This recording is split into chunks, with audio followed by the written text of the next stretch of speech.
have this amazing channel. So, so yeah, I will introduce all of you very briefly, but I would like you to start by giving a bit of background on who you are. So for, I think you most of you know everyone in the panel, but we have Peter from Splento, which is doing an amazing job providing video and photo services for events and getting them back to the client in a speed, like a record-breaking speed. Christoph Kortz from Energy. He's the director of the cybersecurity ventures. So we'll give a very good perspective from the corporate side. Richard Muirhead, serial entrepreneur with amazing. The other brother. Oh, sorry, Charlie, sorry. It's three of us. We're all entrepreneurs. It gets a bit confusing sometimes. So, like serial entrepreneur with huge successes on his back, and Mehdi, sorry, Yeah, that's good. Quite difficult, I know. Who has run his own telecom company despite his age, so also very successful entrepreneur who has been doing very big deals with corporates. So as you know, the goal of today is to dig in a bit into the relationship between startups and corporates, and especially for our startup audience, how can we improve that relationship and get what we want from the corporates, and so share a bit of some things that worked, things that didn't work, and learn a bit more about that. So yeah, if we can start by saying, like, giving a quick overview on who you are. I'm not sure, unfortunately. That's not working. Is that working? Yeah. Excellent, good. Good afternoon. My name is Peter Gilbert. I'm with Splento. I'm a co-founder at Splento. We do curation, creation of visual content in an automated fashion for a huge variety of businesses, including a number of large corporates. We've just started working with Telefonica, funnily enough. It's taken us 2.5 years of being here, but we have just started working with Telefonica. We also work with people like Investec, and then people like the Rugby Football Union, British Triathlon Federation, and so on and so forth, and a number of other notable businesses, including Charlie's Cognition X. We do a huge variety. Majority of it is photography and videography, but we're getting involved, obviously, in the new technologies as well. The whole premise of the business is that we work on demand. So if you just need an hour of photography or videography, we can do that for you. If you want an entire festival covered, as with Charlie, 2 days, 260 odd speakers on 7 stages with a variety of sponsors and other large corporates involved, we can do that too. So it really does entirely depend on your needs. But the important thing is that we deliver quickly, as Jaime very kindly alluded to earlier. It's a very fast delivery, end to end. You can order and we can deliver within a matter of hours. Very often we can deliver while the event is still happening. So for example, Maciek, who's taking the pictures now, will very shortly go back, upload them, and we will deliver those pictures to Weira before the event is finished.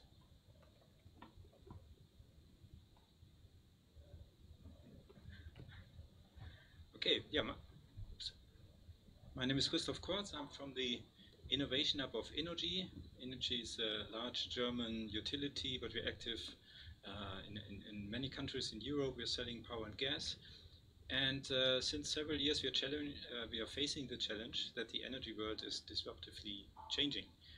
And the aim of the Innovation Hub is to search for new business models, new technologies, where we think they might be a building block for the future of the energy system.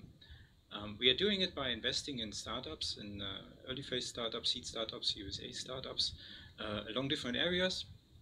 Of course, energy related, startups which are dealing with automatization of buildings, smart home systems, startups which are going into blockchain space, and last but not least, cybersecurity. That's the area I'm responsible for, because we think the future of energy will be much more digitized, decentralized. It will be massively increasing the threat surface, and with building this energy space, we need to secure it. Therefore, we are searching for startups which can help us to do that. My daily business is connecting startups with our business. So it's not only investing, we want to do something with these startups for both sides, so create value for both sides, either using startup products, giving expertise from a corporate perspective to the startups, but maybe also buying the startup products. So that's my daily business. Hello? Yeah, perfect. I am thrilled to hear that an energy company's got such a focus on security. This is a good thing. This is a good thing when you think about some of the risks we face today, but also in the future. That's great. I'm Charlie Muirhead. I'm the founder and CEO of a company called Cognition X. And thanks for the kind introduction. We set out 3 years ago to demystify the world of artificial intelligence and help people understand how they can start to develop a strategy and how they adopt the technology. And there's really 3 parts to the way we do that. The first is we've built an online advice platform, which is really the world's first real-time expert network. So you can ask a question and it will real-time connect you to or to pick the best fit experts across our network globally, based on skills matching, based on preferences of either party, and based on predicted availability. And then open up a chat window, a private conversation with them. Once you've selected them, it'll show you 20 that we've matched, and then you can pick the ones that you want to engage with, and that's a free service. The second part of our business is a festival. So a couple of years ago, we did our first one, and this was really to try and engage the community in person rather than everything being digital. Lots of things are digitizing. We think there's space for things that are still human, face-to-face. And we started with 1,300 people 2 years ago. Last year it was 6,500 people, and Peter and his team did an amazing job of capturing that all on camera. And this year it's going to be 15,000 people, 500 speakers, and we're taking over the whole of the King's Cross Knowledge Quarter, which is 200,000 square foot in right in the heart of London. It's a stunning estate. Argent have spent 3 billion renovating it over the last 10 years, and it's a privilege to be there. So, anybody who wants to come down, by the way, do get in touch. We provide complimentary passes to all founder CEOs or one C-level exec from any startup. It's going to be a pretty extraordinary event this year. And the third part, we have a small research business. So we did the first census of all AI companies in London for the Mayor of London. We just recently performed a global RFI for HSBC for their new AI platform across the 40 kind of top vendors in the world. And we do small advisory projects like that where it's in line with the other parts of our business. The last thing I'd say is our core revenue is taking that real-time expert network and licensing it to large enterprises. And so large enterprises love the idea of being able to source expertise on demand when they need it. But actually they have another expert problem, which is, and you may recognize this, there's this quote from the 80s, Lou Platt, who ran HP and grew it amazingly from 20 to over 40 billion in revenue. He had this quote which was, HP had so much expertise, and he said, if we only knew what we knew, would be 3 times more productive.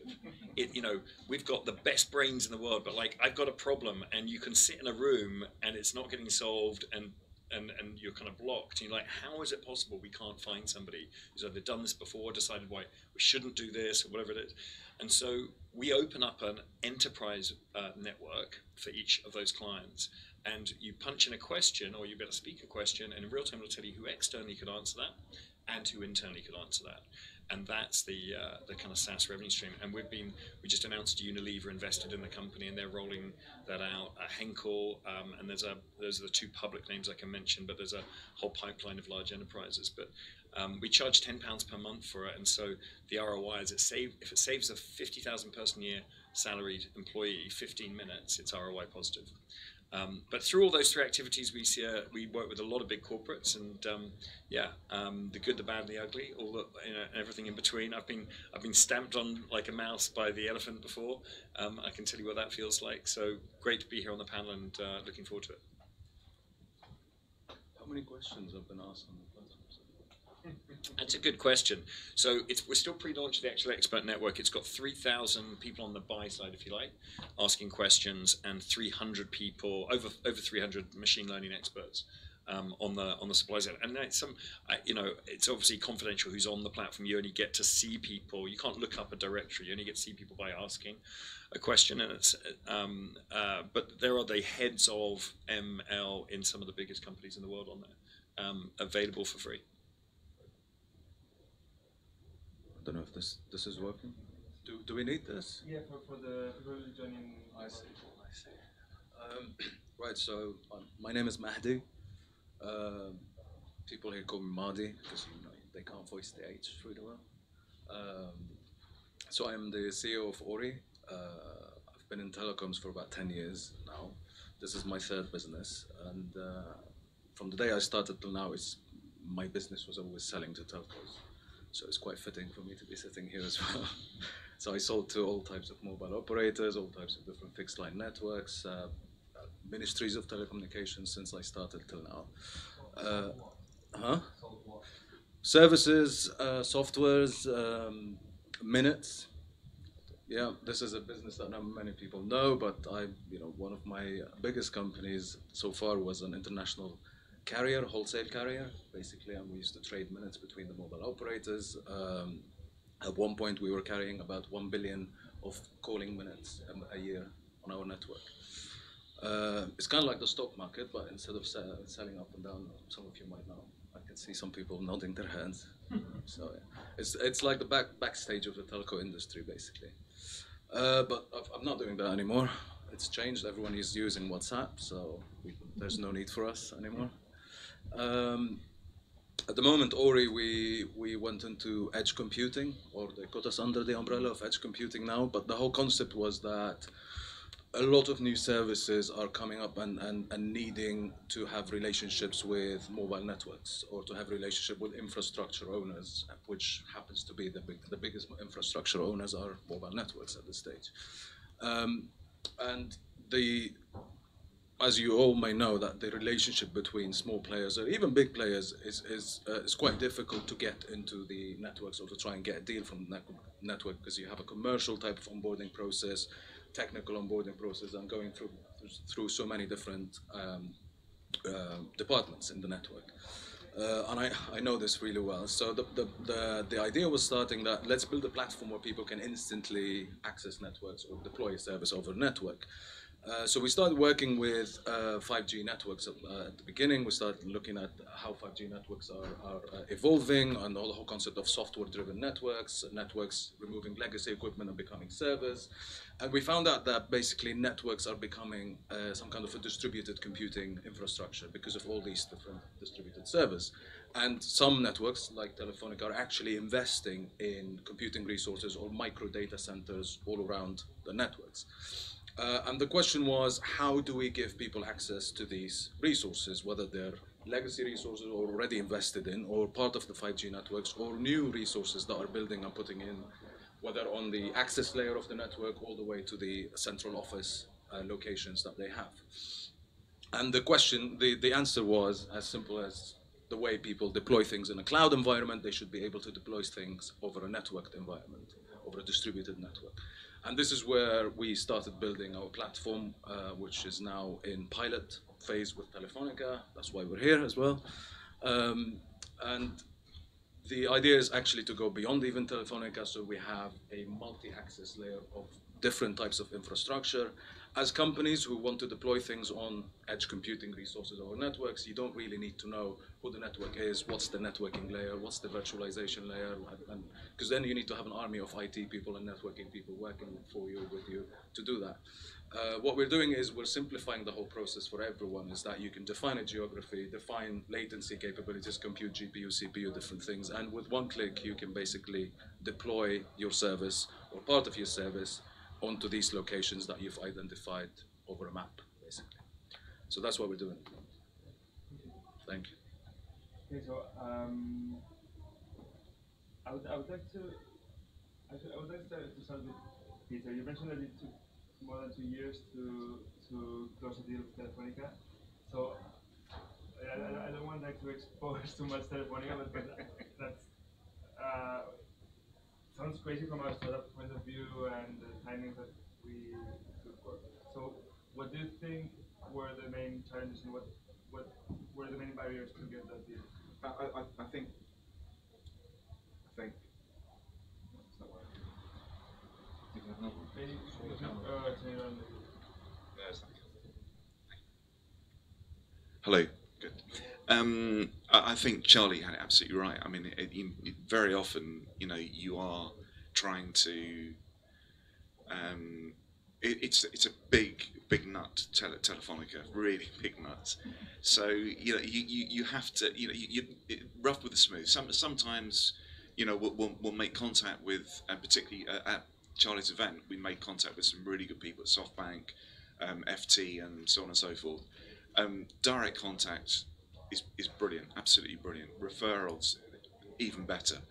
But when you're even when you're sitting here with Telefonica, the biggest issue is getting in front of the right person. Always, for us anyway, is getting in front of the right person. Our service is something that people either need or they don't need. I mean, I would argue, for obvious reasons, that every business needs good content. If you've got a website, if you've got a Facebook page, if you're using Twitter, you need good content to put on there. It's no good putting selfies of you drunk on a Friday night. It's not going to help you. You need somebody to take good quality content, whether it's videography or photography. But for us, it's still a bit of an education process, and letting people know that by giving them great images, they will find it easier to sell their product or service or their business. But still, the old thing has, and it's always been. I've done this for longer than I care to remember, mainly because I'm extremely old. But the biggest problem is always getting in front of the right person. And as Charlie said, sometimes even when you do that, you're crushed. They just say, Splento, who on earth are you? We don't need you. But as I said, attrition. I mean, I have the hide of a rhinoceros, so you just got to keep asking that question, if necessary, or you find somebody who's sitting next to them, perhaps, or someone sitting above them or below them. But very often for example, we work a lot in the events world with people like Jack Morton, who are major international events organisers. And we've been in contact with them for 18 months before anything happened, constantly asking questions, talking to their producers, their marketing people, their sales people, their CEO. I mean, you name it, we approached everybody there because they're number one. We figured that if we're in with Jack Morton, we're doing very well. And then quite by chance, I met somebody at a networking event. She was organising an event in Barcelona. As a bit of a joke, she said, well, obviously you're based in London, you can't do that, can you? And I said, yeah, we can. And she said, tomorrow? And I said, yeah, we can. And she said, 12 hours all tomorrow. Can you deliver the stuff in the evening for us? I said, yeah, we can do all of that for you. And we did it, and that's how the relationship started. But it was, I may well have still been trying with Jack Morton if I hadn't met that particular person at that particular event. So sometimes hard work, sometimes luck. But you've got to keep trying. So you mentioned this challenge of state of who are you. So let's just Christoph might have a more understanding of the corporate point of view. So what are the main concerns when that is the thing that goes through people in corporates considering working with a startup? What are the main risks or the main things that keeps them from moving forward? Um, Maybe let's see it in a broader scope. There, in our company, 40,000 people are. And I would say the word startup and what startup means, let's say there are 1,000 what know what this means, and maybe there are 100 who have ever spoken to a startup. So there it starts. So when now I want to connect with someone in the business, exactly I have to understand where he comes from and what kind of knowledge he or she has. So, and looking at this cybersecurity topic where I'm in, I started in this topic around about 1.5 years ago. I'm coming from the energy space. I know the company since 15 years along all the value chains, but I wasn't connected to the cybersecurity people. I know the company language, but I wasn't connected to them. So I started to build internally the network to our cybersecurity people. And I learned this is a company, 40,000 employees, a lot of different entities. We have cybersecurity governance people, we have cybersecurity people who do this operationally, and we have cybersecurity people who don't even know that they do cybersecurity when they install a new firmware file on a device.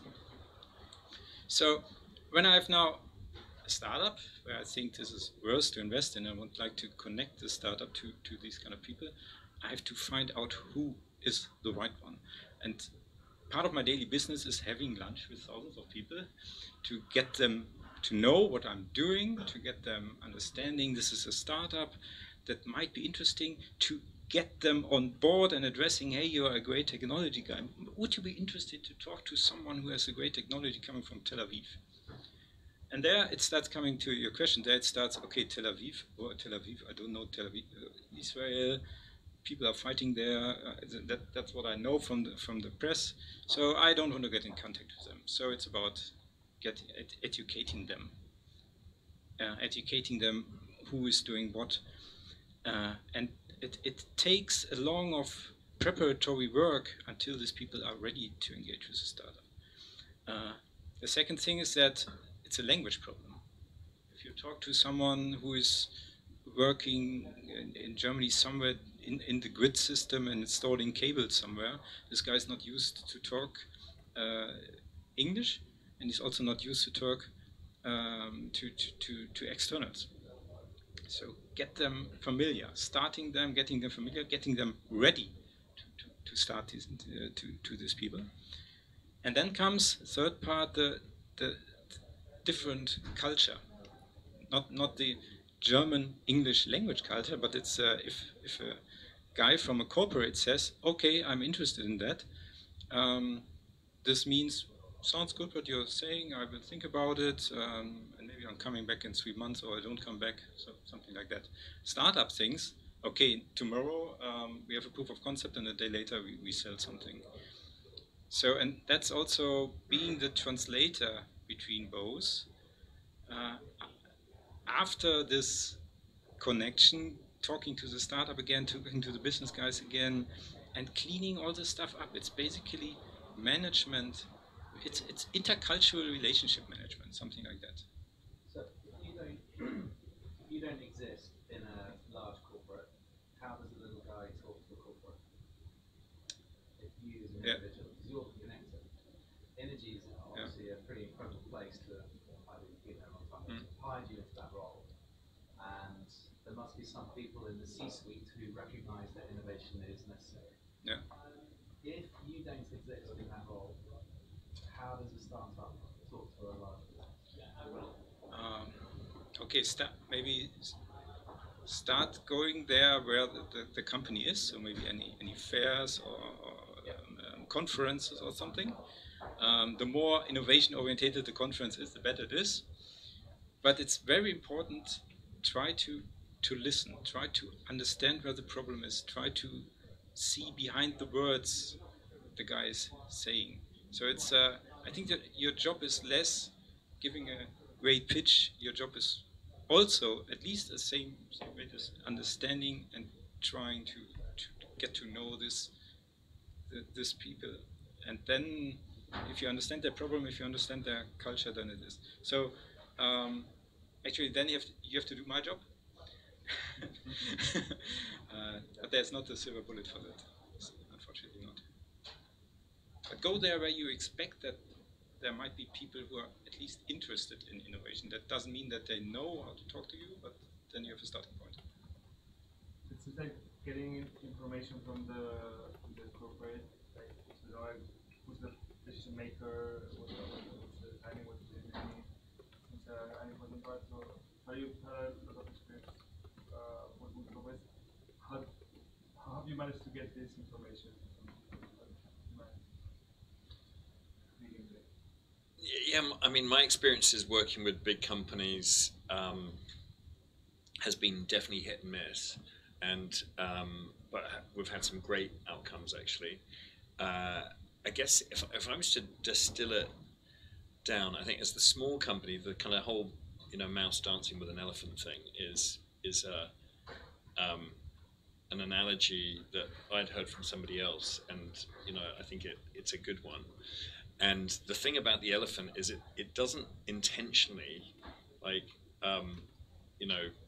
kick you out of the way or nudge you or worse, stamp on you. It's the intent, in my experience, has always been positive. It's kind of unintended consequences or inadvertently.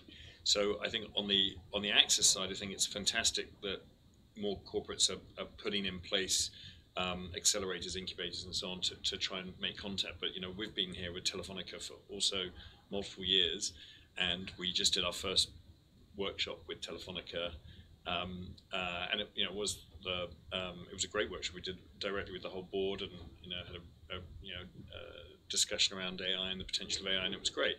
And I think everybody left feeling that was good, but we've been in the offices for that period of time, so you kind of go, how is it that it takes that long? And actually, I would say in most of the things I've ever done, it takes that long. That's not benchmark-wise. That's actually not unreasonable that a corporate would take that long to get action. You can be very lucky sometimes. And just to tell a different story, I worked with one company last year where we went from 0 to agreed term sheets and a strategic partnership and an investment in 6 weeks. But they also pulled out of the deal at the 11th hour, having invested 3 months in all the DD and all the process and everything else, and just pulled out and just literally disappeared.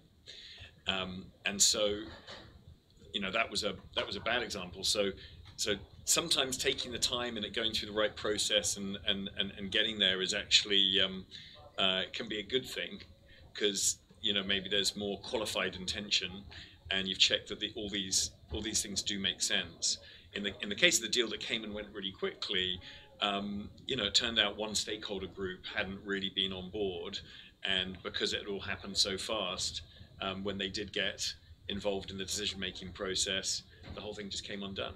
And as a startup, I mean, it was. I think I wouldn't want to try and think about the statistics. We should have gone out of business. We should have gone out of business as a result of that. Because somebody pulling both funding and the partnership so late in the process, and Tabitha, myself, and the whole team, managed to get through that. But it can be very, very painful. On the flip side, I've if you find that right partner, Unilever is a great example. They've just invested. We had a parallel conversation with the HR team very early on about AI and HR. Spoke at one of a conference of LinkedIn's conference with that the head of HR strategy was applying AI in the company. I guess 6 months went by. We were introduced to the chief digital officer and the chief learning officer. Another kind of 3 months went by. We finally got meetings with them. Another 3 months went by, and they realized what we were doing and they came to CogX last year. They sent 30 people to CogX. Another 6 months went by, and they invested in the company, and they're we're in a pilot rollout with them. It's a long time for a startup, but that's a really solid progression in terms of the engagement. And I would say there's probably not a single repeatable pattern that you can say it's always this way. But you've got to, I think you've got to be realistic. I think you've got to map out the different influences in the company. I think something that happens really fast might come undone really fast. So be careful what you wish for. And you just got to have patience, which all means at the start of that whole process, you need to ruthlessly prioritize the people you would consider getting involved with, and really think about where is it really strong alignment of all the incentives, so that it's not just a good use of your time, it's got to be a good use of their time. In a corporate, it's got to be able to move the needle on a radar where things are measured in hundreds of millions or billions or tens of billions. And for you as a startup, if it doesn't work out, it's a disastrous loss of 6, 12, 18, 24 months worth of work. But it's also a waste of time for them, and I don't think anybody wants that. So I would just say, be prepared to stick with it, ruthlessly prioritize who you're going to go after, and then like be super attentive about moving it forward, and I guess wrestling the 8 arms of the octopus to the ground, because that's how it feels. So yeah, I think you've been working with corporates for a long time. It was so enjoyable that your trip was like trying to avoid working with corporates altogether. Like, I tried. So you said about that. Well, I guess, these guys said most of the stuff, but the main thing is that, you're dealing with people, first of all. Forget about the whole company and what it is. And I always try and see who could be the main advocate for you inside that company. You have to make them fall in love with you and fall in love with your company and your product. And the biggest mistake is that a lot of people go to the CEO or to the C-level management. They will never, it never works with them unless you have a personal relationship with them from a previous life or a different place. But you have to go to someone who actually will take what you say and then talk to the CEO. Let somebody from within the organization talk about you rather than you talking to the management about what you're doing, especially if you don't have a relationship with them. And the most important thing that I always do is I map out an influencer type of network. Who influences who? Because you're dealing with people again, especially in a big corporate. You have to see who has an influence on who. And even if you manage to identify an advocate and convince them to be the advocate, most of the time they don't know that you're your advocate. But once you do that, you also have to identify who would be the next one, because there's no guarantee that this guy is going to remain there as well. So it's important to draw a map of whether the department or even the whole organization, and understand what their interests are, where would they be, what like which events are they going to. Like for me in the telecom sector, I know every single event, and I know who goes to each event by now. So if I need anyone from any organization, I know what event they would be in. And I just go there and try and talk to them and see what they're talking about. And either in your mind or even in a Trello board, you put people and their interests and where would they be and what their social media accounts are. Sometimes who their family are. It could sound creepy, but that's what it is. That's how it should be. It's like drawing a full map of a crime scene almost, and see who's influenced and who's connected to who. It's a lot of work, but it's a great fun for me. Because business for me is all about psychology and people, and that's what I love the most. And convincing someone of something that you've built out of nothing is such a great thing. And that's the goal. It's not really, it is selling, that's selling. But the goal is actually to convince people, and then you go to the whole selling thing and what you're selling for. But it's all about psychology. And that's how it works for me, basically. Thank you. I'm from Spain, and in Spain, when you talk of sales, I always talk about taking the kite for lunch, building a personal relationship with your potential client. Do you think that's like a Spanish thing or a Mediterranean thing, or is it what's the role of like personal relationships or maybe like trust in this? In my experience, I think the days of taking it's a lovely idea. I can't remember the last time that anyone took me for lunch personally, but it's more about you know, as I said, networking. For me, networking is a great way of connecting with people. So again, as everyone here has said, you know, just being in the right place at the right time, knowing the sort of events that attract the sort of people that you want to talk to, introducing yourself if necessary, getting somebody else, even better, getting somebody else to introduce you.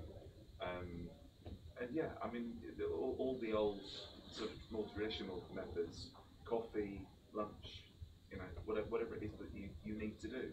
But again, it's finding that sweet spot, it's finding what it is that, and building a relationship with them and building the trust.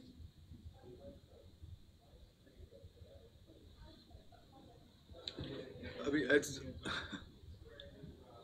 it's quite important as well to find someone that you can help them reach goals within the organization, because sometimes you find people that might help you but their time is full, but then find somebody else that might influence that person who has a bit more time for you and try and fill that gap of their time with you and what you're doing and what you're talking about. And you have to align with their goals internally as well, you know, that, you know, again, it's all part of psychology and helping people achieve something while achieving what you want to do as well. You have better food in Spain. That's why you take it. From what? Not from us though, we have better food than them.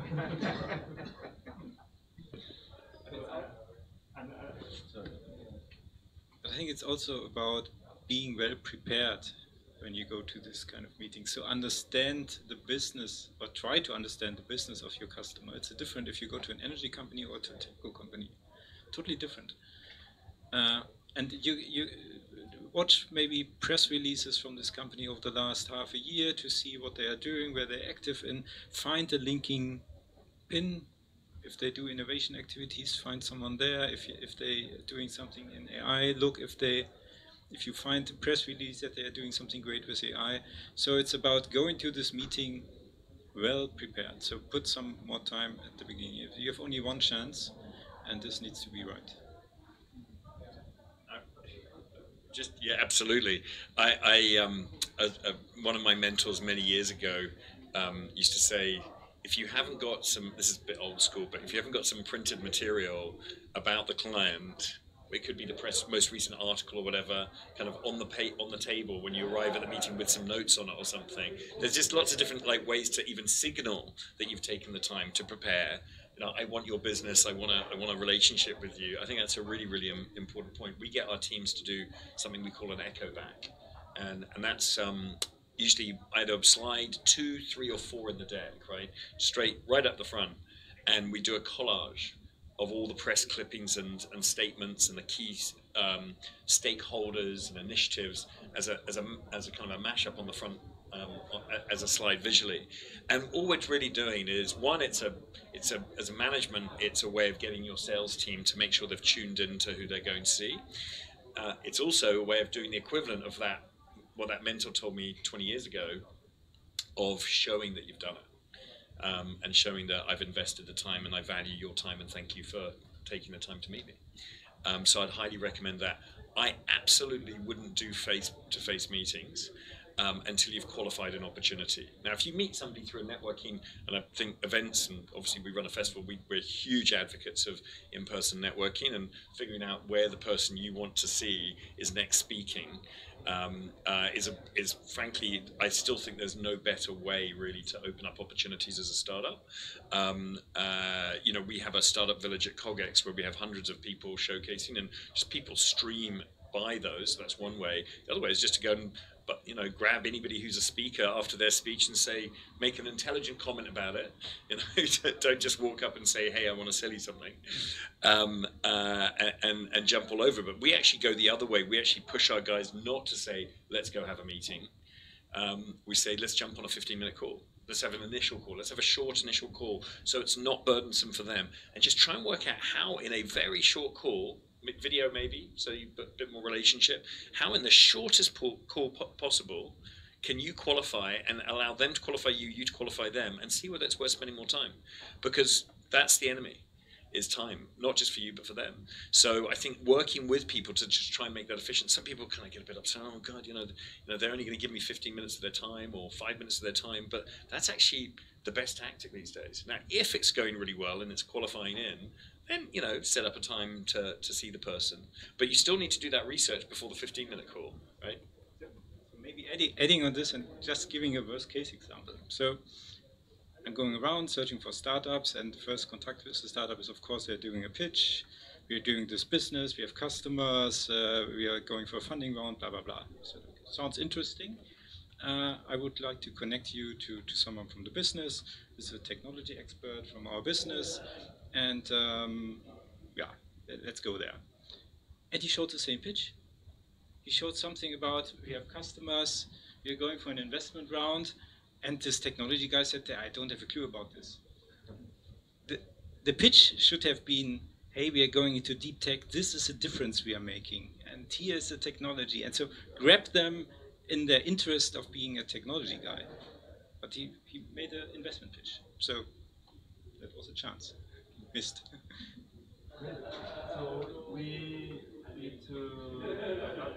So thank you so much for your time. It's really good insights. I hope we now managed to get those cycles a bit shorter and what's more important to get this closed. And yeah, really nice being with you. Thank you very much. Can I be cheeky and ask if there's one silver bullet each of you, what is it? Just top one. To kill your partner? Okay, next one. I think don't talk about business with them. Leave it till the end. Food, right? Food, I talk a lot about food, about cooking, about theater, about music, and then you leave the business till the end. I mean, I'm a bit old school in this, and it's been working. I don't like the 15-minute call at all. I like to sit and talk and go through so many, and eat and drink, and so. That's it, and then I leave the business till the end. It's extremely old school, but I think it's Mediterranean again. I think, It's not one or the other; it's both. I just like to qualify before taking a. If you think you're going to spend 2 hours at lunch with somebody that you're going to do a deal with, go for it, right? But the question is, how confident are you of that for both of you before you invest the time? Once you've got confidence, maybe you don't need the 15-minute call. 100%. I guess it depends on the industry as well. But I mean, when you're doing something for a very long time in exactly the same industry, you already know who's the person that you want to learn. It's different, and so you get to a point where you go for lunch, or you go for a really long dinner, and or you take them to the theater and stuff. But as old school as that, and common terminology. First meeting, and then maybe a chance for first date. And first meeting is either 15-minute call or it is a handshake, and you talk about I love this food. Oh yeah. You have that. Yeah. Look, I mean, it's my 15-minute conversation. That's not the meeting. It's just a qualification technique, right? So it's not the same thing. And because sometimes sales in many cases is a numbers game. And to your dating analogy, it's a little bit like, you want to go speed dating rather than slow dating, and spending an hour and a half at dinner with somebody and then going, holy shit, that was a waste of money. That's not good. So, you want to but if you know who you're going after, and you like a clairvoyant, or you know the industry really well, and you've worked in it for many years, then it's very different. But I don't know how many in the room are pitching into an industry they don't have 10 years experience, and if you do, it's a very different situation. So. My thing would be much like comedy, timing.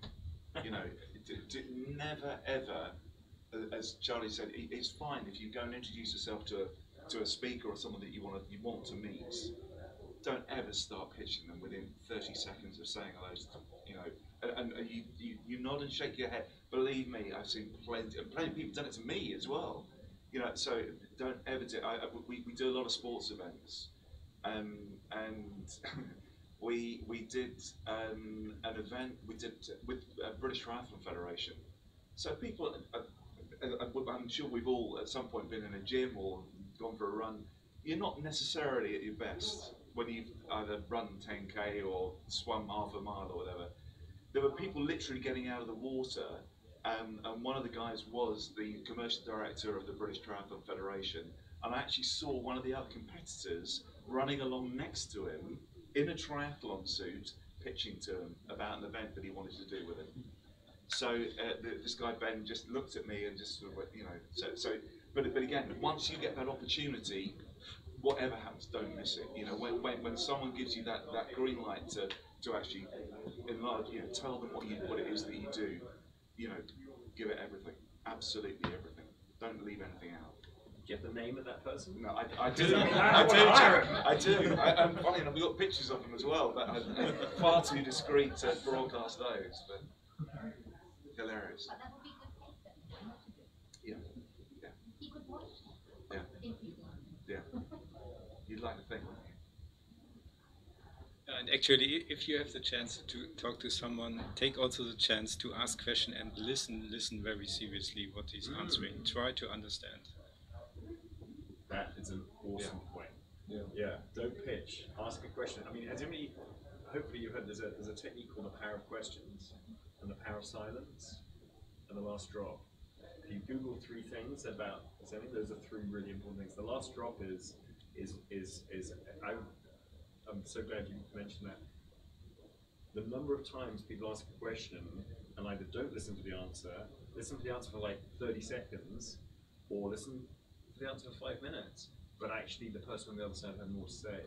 And the last drop is a really interesting thing, which is where you actually you repeat the question once they've finished talking again, and let them answer again.